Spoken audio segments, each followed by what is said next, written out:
waktu itu kita bangun bagaimana perasaan orang Madura kalau mengingat kejadian kerusuhan Sambil. Maka waktu itu saya menginstruksikan dengan teman-teman dan atas anjuran dari Ujang Iskandar dan pemerintah Ujang Iskandar supaya kita ini membangun bagaimana supaya Pilkada Kobar ini sangat mencekam, sangat menakutkan karena masyarakat Saroma dengan kejadian kerusuhan Sambil. Alhamdulillah kita bangun itu berhasil. Nah, berhasil kita membangun seperti rasa ketakutan. Bahkan teman-teman kita saksi ini ada yang mengaku menerima uang, ada yang mengaku tukang bagi uangnya, ada kayak saya yang memang yang nangkap uang, orang bagi uang. Bahkan saya mengatakan keluarga saya terintimidasi. Nah, kalau keluarga saya sangat ketakutan, kita yakinkan sampai saya bersaksi di MK itu menangis. Kenapa saya sampai melakukan itu? Karena ada janji-janji Ujang Iskandar dengan kami saksi ini. Janji-janji Ujang Iskandar terhadap kami saksi ini pertama-tama, hidup kalian ini akan enak kalau kita menang di MK. Enak dalam bentuk apa? Kalau yang tidak punya pekerjaan, kita bikinkan pekerjaan. Kalau anaknya yang mau jadi pegawai negeri, kita akan fasilitasi menjadi pegawai negeri. Nah, kalau yang beragama Kristen, beragama Katolik, kita akan ajak jalan-jalan ke Singapura. Itu janji Ujang Iskandar di hadapan kami saksi 68 orang itu. Dan yang beragama Islam kita akan bawa umroh. Itu janji Ujang Iskandar. Nah, maka setelah berjalan dengan kita bersaksi, saya menyampaikan, menceritakan di sini tidak ada unsur lain, hanya mengingatkan saudara-saudara saya yang ada di Kalimantan Tengah ini supaya berhati-hati di dalam memberikan kesaksian, apalagi saksi palsu. Karena terbukti kami bersaksi di MK kemarin ada yang menjadi tersangka bahkan terpidana. Ini Bu Ratna Mutiara ini masuk penjara 6 bulan. Tidak sekalipun dijenguk Ujang Iskandar ke dalam penjara. Apalagi dijangankan ke dalam penjara, waktu bersidang aja tidak ada pengawalan penjara sama sekali. Dibiarkan beliau ini. Karena keputusan MK itu bagi Ujang Iskandar itu final dan mengikat. Semua kami saksi di penjara pun dia tetap akan dilantik jadi bupati. Nah, bagaimana seandainya kalau perkara di MK itu kalah? Bagaimana dengan saksi-saksi ini? Mungkin nasibnya akan lebih jelek daripada nasib kami yang sudah jelek kemarin itu. Maka saya meminta dengan teman-teman, dengan saudara-saudara yang ada di Kalimantan Tengah ini, khususnya yang berada di Kalimantan, cukup pilkada Kota Waringin Barat 2010 yang membelah kami masyarakat Kota Waringin Barat itu. Saya dimusuhi tetangga saya gara-gara bersaksi itu. Saudara saya, tetangga saya, teman saya, bahkan ada yang hajatan saya tidak diundang. Saya hajatan tidak ada yang mau datang karena saya bersaksi untuk Ujang Iskandar. Karena di situ ada pendukung Ujang Iskandar, ada pendukung Pak Sugian. Tidak semuanya, apalagi sekarang Kalimantan Tengah dimenangkan oleh Pak Sugian.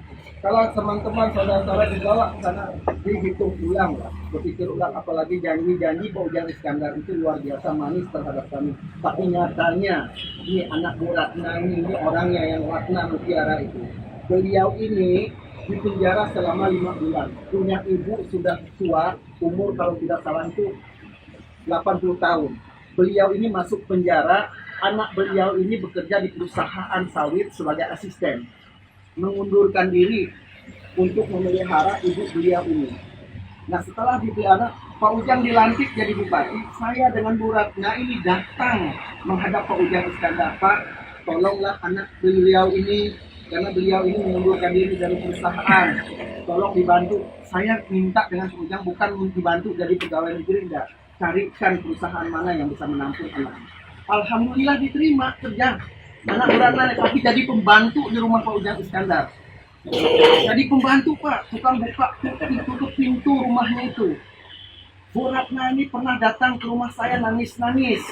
Datang ke Pak Bambang, sudah jadi bupati mereka ini. Datang ke Pak Bambang, wakil bupati, Pak, anak saya ini mau sekolah, mau membayar uang, waktu itu uang apa tuh? Uang untuk semester. Cuma 650.000. Menghadap wakil bupati, minta wakil bupati tidak ada. Tolong ada di rumah istri, kata Pak Bambang. Datang ke rumah istrinya, tidak ada uang 650.000 wakil bupati. Bu Ratna ini datang ke Pak Ujang Iskandar, minta tolong Pak, saya minta tolong, saya ini nggak bisa kerja.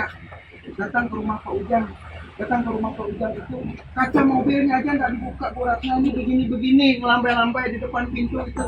Padahal beliau ini masuk penjara karena membela Pak Ujang Iskandar. Belum lagi dengan kejadian dengan saya, dengan teman-teman ini. Yang ini semuanya saksi ini. Semuanya diperlakukan tidak enak, tidak sesuai dengan janji beliau itu. Maka saya mengingatkan teman-teman di Kalimantan Tengah, berhati-hati kalau diminta untuk menjadi saksi, apalagi jadi saksi palsu. Cukup orang kami di Kobar ini terbelah.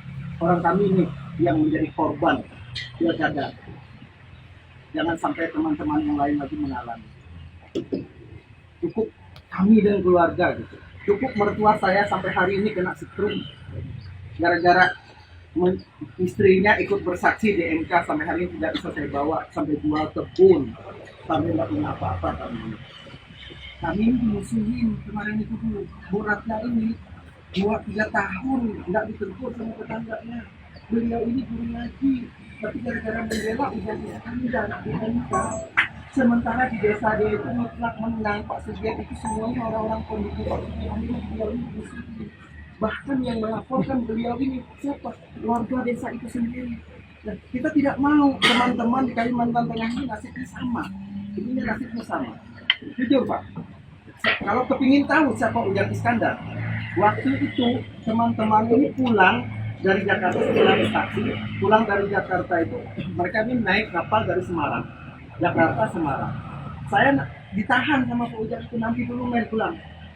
Tunggu sampai keputusan. Karena Pak Ujang Iskandar sudah tahu keputusan itu, kalau tidak didis, pemilu ulang. Kalau didis berarti Pak Ujang dilantik. Tapi kalau pemilu ulang, berarti kita harus bagaimana meyakinkan masyarakat lagi ini.